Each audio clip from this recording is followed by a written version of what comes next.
para converter o coração dos pais aos filhos, converter os desobedientes à prudência dos justos e habilitar para o Senhor um povo preparado.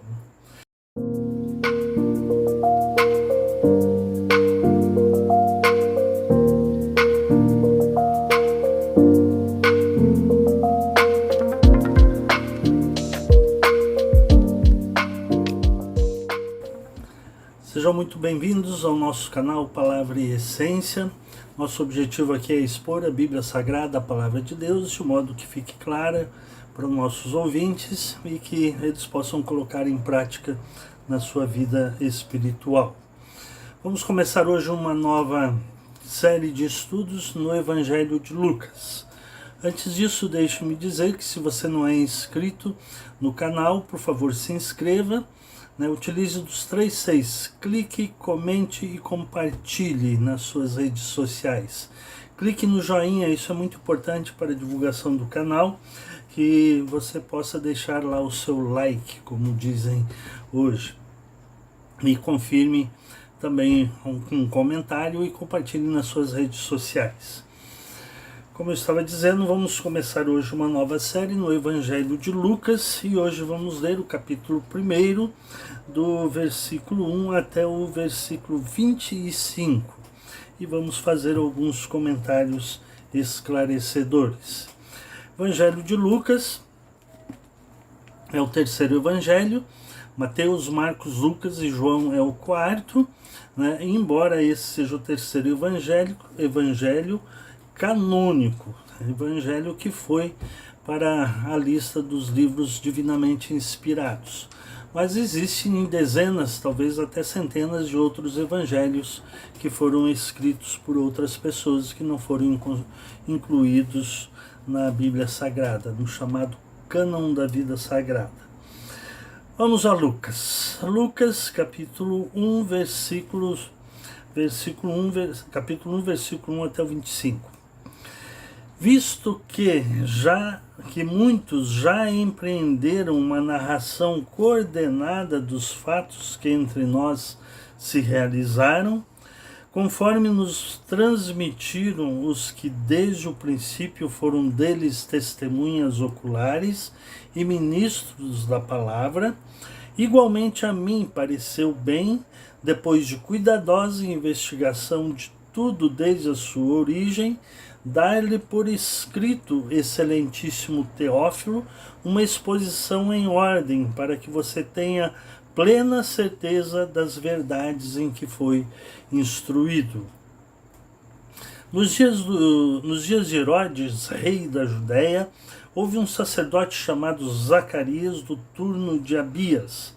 A mulher dele era das filhas de Arão e se chamava Isabel.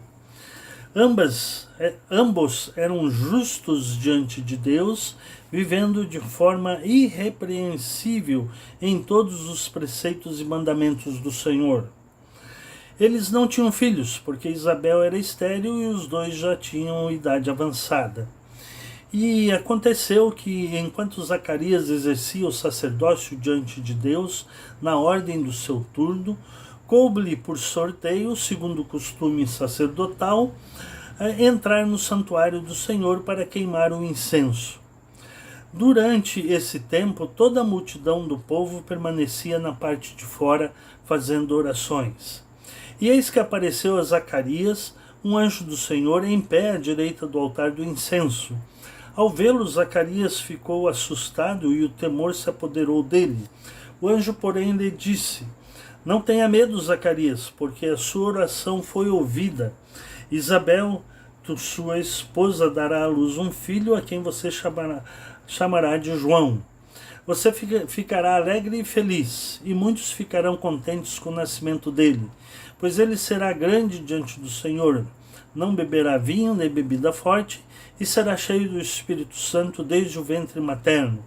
E converterá muitos dos filhos de Israel ao Senhor seu Deus, e irá diante do Senhor no espírito e poder de Elias, para converter o coração dos pais aos filhos, converter os desobedientes à prudência dos justos, e habilitar para o Senhor um povo preparado.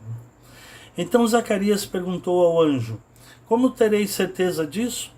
Pois eu sou velho e minha mulher também já tem idade avançada. E o anjo respondeu: eu sou Gabriel, que estou a serviço de Deus, e fui enviado para falar com você e lhe trazer uma boa notícia. Todavia você ficará mudo e não poderá falar até o dia em que essas coisas vierem a acontecer, porque você não acreditou nas minhas palavras, as quais no devido tempo se cumprirão. O povo estava esperando Zacarias e admirava-se com a demora dele no santuário. Quando Zacarias saiu, não lhes podia falar. Então entenderam que ele havia tido uma visão no santuário, e expressava-se por sinais e permanecia mudo.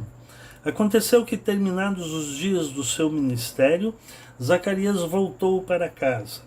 Passados esses dias, Isabel, a mulher de Zacarias, ficou grávida, e ela não saiu de casa durante 5 meses, dizendo: foi isso que o Senhor me fez, ao contemplar-me, para acabar com a minha vergonha diante das pessoas.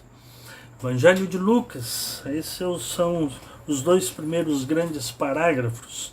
Primeiro parágrafo, prefácio, versículos 1 a 4. Lucas diz que muitos já empreenderam uma narração coordenada dos fatos que se realizaram na vida de Jesus. Bom, Lucas foi escrito, segundo alguns estudiosos, entre o ano 64 e o ano 70 depois de Cristo, e foi escrito para o excelentíssimo Teófilo. Quem era o Teófilo? Bom, primeiro antes, quem era Lucas? Lucas era companheiro de Paulo nas suas viagens missionárias, era médico, era uma pessoa extremamente instruída, intelectual da época, né, historiador e médico.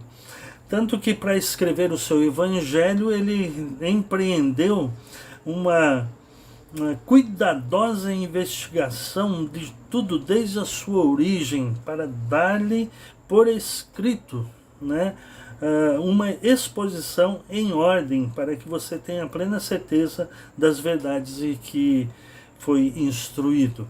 Então Lucas era o médico amado, companheiro de Paulo nas suas viagens missionárias, e era um intelectual, a ponto de historiador, a ponto de fazer essa investigação minuciosa para saber a ordem lógica dos fatos que foram narrados, e que ele disse que foram transmitidos desde o princípio para ele, por testemunhas oculares, as pessoas que viram realmente o que aconteceu na vida de Jesus, e os ministros da palavra. Notadamente, essa expressão se refere aos 12 apóstolos. E aí, então, ele disse que fez uma cuidadosa investigação para escrever ao excelentíssimo Teófilo. Quem era Teófilo nós não sabemos, só sabemos que ele era uma autoridade, porque Lucas se dirige a ele com essa expressão excelência, e essa expressão era usada somente para autoridades da época que Lucas está escrevendo. E o que sabemos a respeito de Teófilo é que ele estava sendo instruído no Evangelho de Jesus Cristo, e agora Lucas se propõe a fazer uma investigação profunda e escrever uma ordem lógica dos fatos que aconteceram. E ele começa narrando, antes do nascimento de Jesus, o nascimento de João Batista, ou o anúncio do nascimento de João Batista. E então ele fala, ele detalha os dados históricos, não com datas, mas com as pessoas, as autoridades que estavam governando na época. Então ele diz que foi nos dias do rei Herodes, rei da Judéia, e que houve um sacerdote chamado Zacarias, do turno de Abias. Bom, esse sacerdote aqui não podemos confundir com o profeta Zacarias. O profeta Zacarias escreveu mais ou menos 500 anos antes, notadamente nessa época ele já estava morto, então Zacarias não era o profeta do Antigo Testamento. Zacarias era um sacerdote do turno de Abias. Os sacerdotes eram divididos em 24 turnos, e eles prestavam serviço no templo, notadamente de entrar no santuário e oferecer queimar o incenso, né, conforme o versículo 9, segundo o costume sacerdotal, entrar no santuário do Senhor para queimar o incenso. Esse era o lugar santo, onde só os sacerdotes podiam entrar. O lugar santo, estou me referindo ao templo, né, de Salomão, e que tinha 3 grandes espaços, o pátio, o lugar santo e o lugar santíssimo. O lugar santíssimo, somente o sumo sacerdote, uma vez por ano, poderia entrar para interceder pelo povo. No lugar santo, os sacerdotes se revezavam conforme o seu turno para queimar um incenso diante do altar do Senhor. E quando Zacarias está fazendo isso, então o anjo aparece a ele e anuncia que ele vai ser pai. Ele diz, mas como pode ser isso? Nós já somos idosos, né? Ele diz, ambos eram justos diante de Deus, vivendo de forma irrepreensível em todos os preceitos e mandamentos do Senhor. Eles não tinham filhos, porque Isabel era estéril, e já os dois eram de idade avançada. Vamos voltar um pouquinho no versículo 6, o começo do versículo 6, que ambos eram justos diante de Deus, vivendo de forma irrepreensível. Olha só o que Lucas ouve a respeito de Zacarias, o pai de João Batista, e de sua esposa Isabel, que eles eram justos diante de Deus, andavam em retidão diante de Deus. E diz o texto que eles eram irrepreensíveis, que eles viviam de forma irrepreensível. Oxalá um dia forem escrever a meu respeito, possam ter uma referência desse jeito, né? Olha só a importância de Zacarias como sumo sacerdote, a reputação que ele tinha de ser uma pessoa justa, ele e sua esposa, e de viverem de forma irrepreensíveis. E eles não tinham filhos, porque Isabel era estéril e já tinham idade avançada, né? Então o anjo apareceu, anunciou para ele, olha, suas orações foram ouvidas.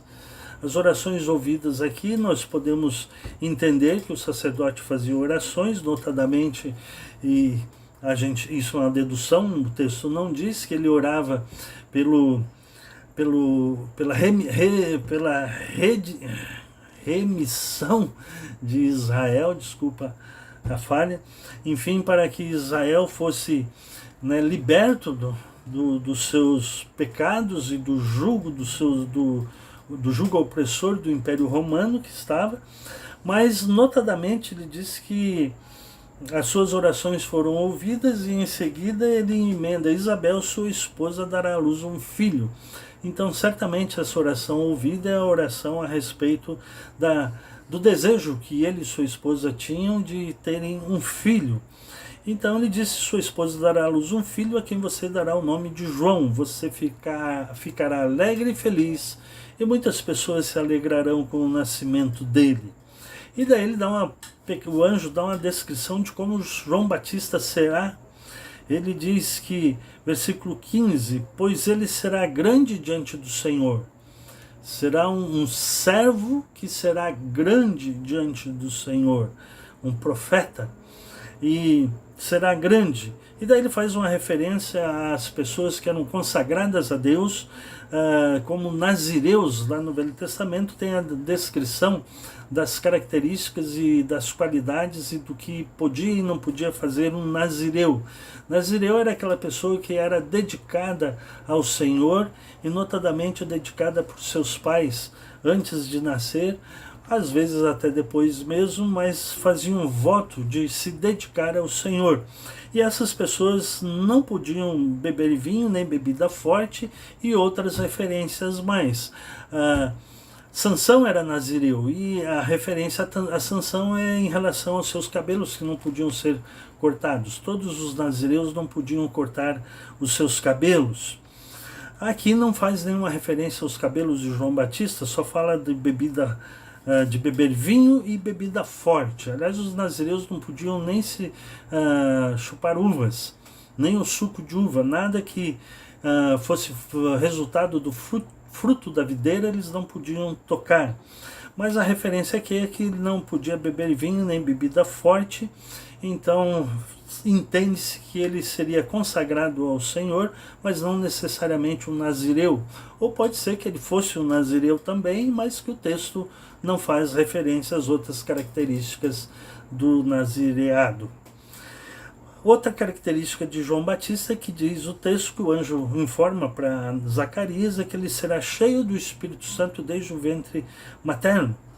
Cheio do Espírito Santo, cheio de poder de Deus para anunciar o Evangelho, ou preparar o caminho para a vinda do Messias, que esse foi o trabalho dele, né? Preparar o caminho para a chegada do Messias. Será cheio do Espírito Santo, para exercer essa missão, né? João Batista seria cheio do Espírito Santo desde o ventre materno. Para nós, Paulo recomenda em Efésios 5, 18, 17, 18 por ali, que nós devemos ser cheios do Espírito Santo, ou seja, manifestar o fruto do Espírito. Ele seria cheio do Espírito Santo, seus pais provavelmente, né, não tinham uma descrição ainda de Paulo com a descrição do fruto do Espírito, mas eles tinham na sua vida diária, os pais de João Batista, essa frutificação, porque diz que eles eram justos diante de Deus, vivendo de forma irrepreensível. E ser cheio do Espírito Santo é ter um caráter ilibado e viver de acordo com o fruto do Espírito. De modo que ser cheio do Espírito Santo não tem nada a ver com barulho, e outras manifestações místicas, mas ser cheio do Espírito Santo tem a ver com um caráter transformado pelo Espírito Santo. E João Batista seria cheio do Espírito Santo desde o ventre materno.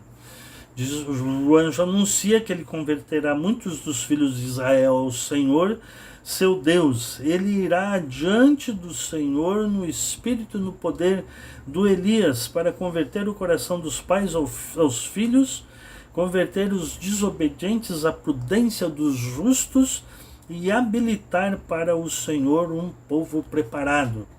Ele irá adiante do Senhor no espírito e poder de Elias. Aqui não tem nada a ver com reencarnação de Elias, como alguns querem dizer, mas é apenas uma comparação com o ministério de Elias, que Elias desenvolveu um ministério forte e poderoso e marcante na vida de Israel. Assim seria o ministério de João Batista, que ele seria forte e poderoso como foi Elias. E a pregação dele era para converter o coração dos pais aos filhos, converter os desobedientes à prudência dos justos e habilitar para o Senhor um povo preparado. Preparar o caminho para a vinda do Messias. E Zacarias duvidou: como poderá ser isso? Como terei certeza disso? E por causa dessa dúvida, diz o texto que ele ficou mudo, né? Você ficará mudo e não poderá falar até o dia em que essas coisas vierem a acontecer, porque você não acreditou nas minhas palavras, as quais no devido tempo se cumprirão. Alguns estudiosos entendem que essa palavra mudo pode significar também mudo e surdo, até porque depois ele, para dizer como se chamaria João, ele teve que fazer sinais, gestos, e era muito comum, né? Hoje é muito comum a pessoa que é muda é porque é surda, ou é surda porque é muda, e enfim, essa dificuldade, de modo geral, que as duas coisas normalmente são encontradas em pessoas com essa dificuldade. De modo que ele saiu, o povo ficava lá fora, estava na expectativa, fora do lugar santo, né? No pátio. Diz que o povo ficava lá enquanto o sacerdote ia oferecer o incenso. O povo ficava fazendo orações e o povo ficou na dúvida e curioso, por que Zacarias está demorando tanto para oferecer esse incenso? E quando ele saiu, aliás, ele não podia falar e provavelmente não podia ouvir. E diz o texto, versículo 22, que então entenderam que ele havia tido uma missão, uma visão no santuário. Aconteceu que, terminados os dias do seu ministério, Zacarias voltou para casa. Eu disse antes que ele era do turno de Abias e que os sacerdotes se revezavam em 24 turnos e eles prestavam serviço 2 vezes por ano durante uma semana, que dá a entender que eles ficavam residindo ali nas acomodações próximas ao templo ou ao redor do templo, não no lugar santo nem no lugar santíssimo, mas talvez alguma região ali do templo que fosse destinada ao abrigo dos sacerdotes durante o período do seu exercício sacerdotal. E então diz que terminados seus dias ele voltou para casa e passado alguns dias sua esposa, versículo 24, Isabel, a mulher de Zacarias, ficou grávida e ela não saiu de casa durante 5 meses. Ficou dentro de casa 5 meses. Algumas traduções dizem que ela se escondeu durante 5 meses. Né? Na verdade não, provavelmente ela ficou 5 meses em retiro, né? Curtindo a sua gravidez e adorando ao Senhor, porque depois do versículo 25 ela diz, aliás, foi isso o que o Senhor me fez, ao contemplar-me para acabar com a minha vergonha diante das pessoas. Ser estéril na época de João Batista, na época de Jesus, nos tempos de Jesus, né, era uma vergonha para a mulher ser estéril. De modo que aqui, quando ela engravida e ela vai dar à luz um filho, ela diz, acabou a minha vergonha. Foi isso que o Senhor me fez, acabar com a minha vergonha. E então, a partir do versículo 26, Lucas passa a narrar o nascimento de Jesus. É importante destacar aqui, né, o ministério de João Batista, que ele era cheio do Espírito Santo. A nossa vida deve ser cheia do Espírito Santo, enchei-vos do Espírito Santo. E se você não sabe o que é ser cheio do Espírito Santo, eu remeto você a ler Gálatas 5, 22 e 23, onde está descrito o fruto do Espírito, as virtudes do fruto do Espírito. São essas virtudes que nós precisamos praticar diariamente para servirmos ao Senhor e sermos cheios do Espírito Santo. E tal qual os pais de João Batista, cabe a nós, como servos do Senhor, sermos justos diante de Deus, vivendo de forma irrepreensível, conforme o versículo 6 nos diz a respeito de Zacarias e sua mulher Isabel. Que eu e você sejamos justos diante de Deus e vivendo de forma irrepreensível e cheios do Espírito Santo, para vivermos para a glória de Deus. Muito obrigado por me ouvir. Que Deus te abençoe.